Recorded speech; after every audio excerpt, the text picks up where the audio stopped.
Okay, just to provide a baseline on this Gödel incompleteness theorem, I'm going to read what my copy of the Oxford Dictionary of Philosophy says, and then the Stanford Online Encyclopedia of Philosophy, which actually has a better entry.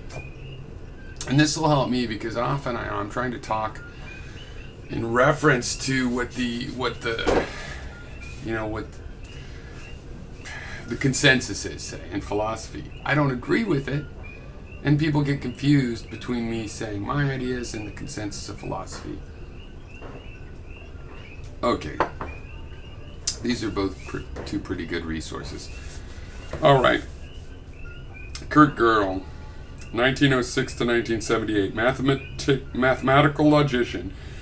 Born to German-speaking parents in Czechoslovakia, Gödel studied mathematics at the University of Vienna, where he also came into contact with the Vienna Circle, see logical positivism. His groundbreaking results of 1931 became his... Holy shit. Of course they put it in the German. Habitat-Schriftenstraft. You might want to check on that pronunciation. Which is his postdoctoral thesis in 1932.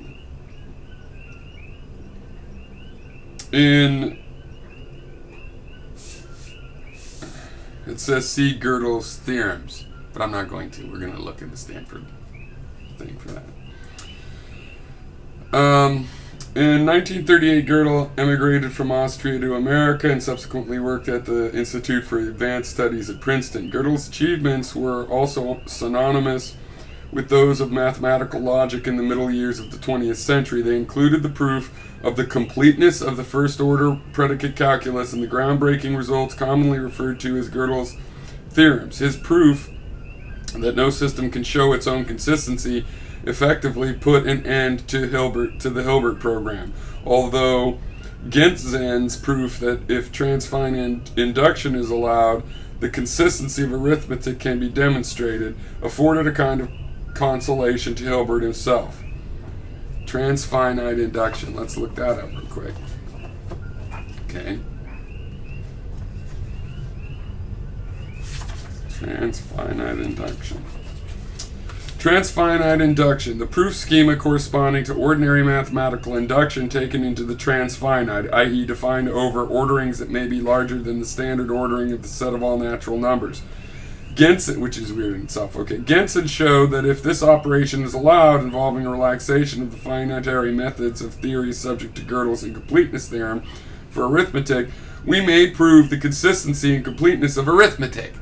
Wow, really? Oh wait, last sentence. But Gödel's results then apply to the mathematics of the transfinite. See also finitism. Okay, that's why I wanted to read this one. Okay. From 1943 onwards, Gödel devoted himself largely to philosophy, including not only the philosophy of mathematics, but that of general relativity and cosmology.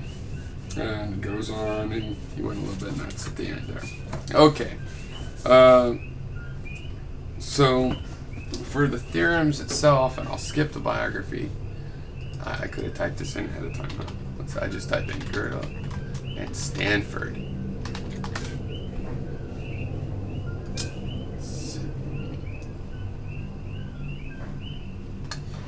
Doo-doo-doo. Okay.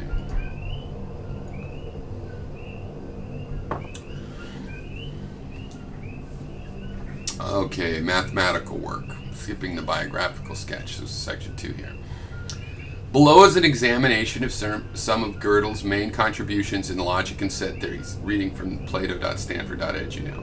This treatment of Gödel's technical work is not exhaustive, omitting discussion of Gödel's work in physics and his work on the decision problem. These will be treated in the sequel to this entry. For a complete chronology of Gödel's work, the reader is referred to that compiled by John Dawson in Volume 1 of Gödel's collected works. Gödel, 1986, page 37. Okay, the completeness theorem. Introduction.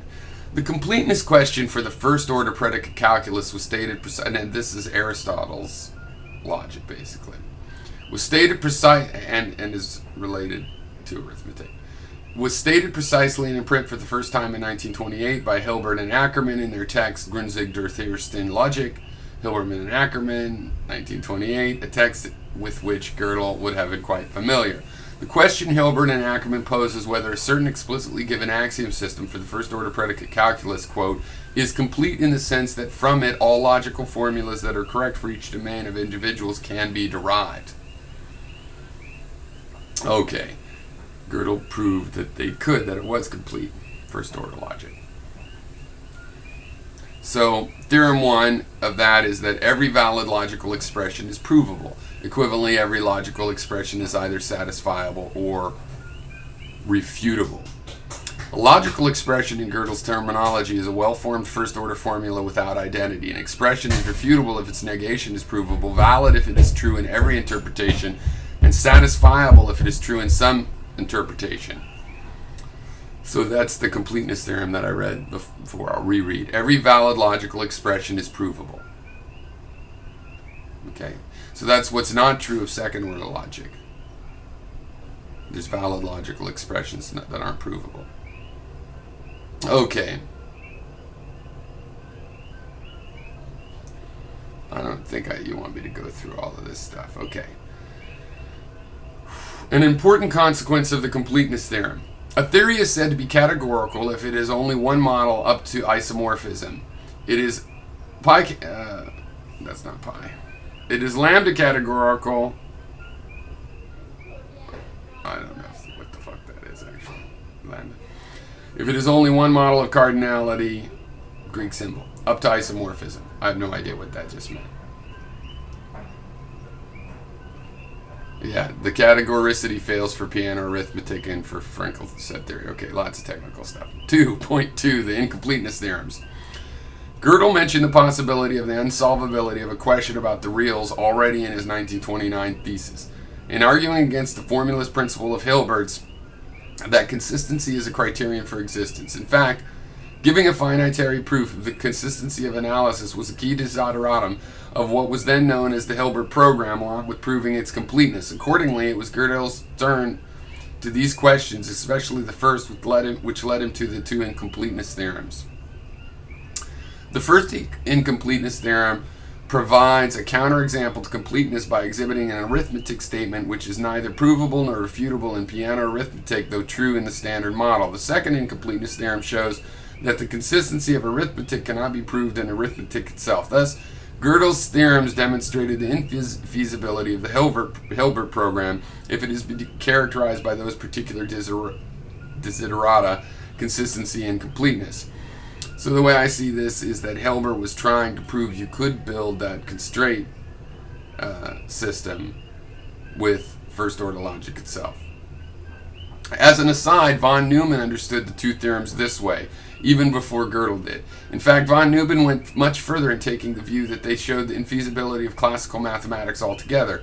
As he wrote to Carnap in June of 1931, thus today I'm of the opinion that 1. Gödel has shown the unrealizability of Hilbert's program. 2. There is no more reason to reject intuitionism if one disregards the aesthetic issue, which in practice will also for me be the decisive factor.